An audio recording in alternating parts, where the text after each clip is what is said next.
Leave out of this food if it doesn't rain next year. So often, care instructions for my Gatsby. My gazpacho. Mr. Henry Chicken. Mr. Dirty Boy. Out of this food if it doesn't rain next year. So often tributaries would pay into the Inca state, and the Incas would then, through their mitat tax system, would basically warehouse foods, typically potatoes, maize, and other crops. And they had an incredible abundance of different crops that would be stored. But these allowed armies to be maintained and fed while on campaign, but also for the communities that work these areas to be able to maintain themselves during periods of drought, for instance.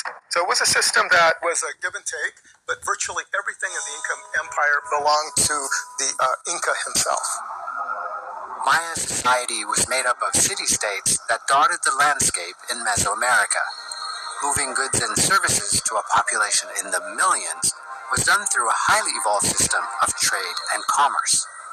They were bringing in shell from the Gulf Coast. They were bringing in shell from the West Coast. They were bringing unique and prized green obsidians from the Pachuca sources in highland Mexico, basalt, ceramics, even turquoise coming out of the American Southwest. This was traveling over some of the most circuitous and mountainous regions and even Gulf lowland regions all the way to the Maya area. These are people that they didn't have draft animals. They did not have horses, they did not have cattle, oxen, they didn't have any of these things. So everything had to be ported on foot on the backs of human burden bearers.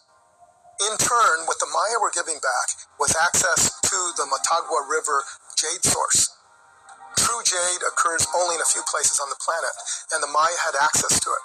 So jade was being moved throughout Mesoamerica, and of course, elites who identified with jade as related to the earth and to the ancestors wanted to be a part of that. They began using ritual objects and belief to draw on the interest of outsiders who began to trade or to pilgrimage to these sites. So you get some of the earliest pilgrimage centers in these regions. Maya trade went well beyond the valuable jade market. Various other commodities were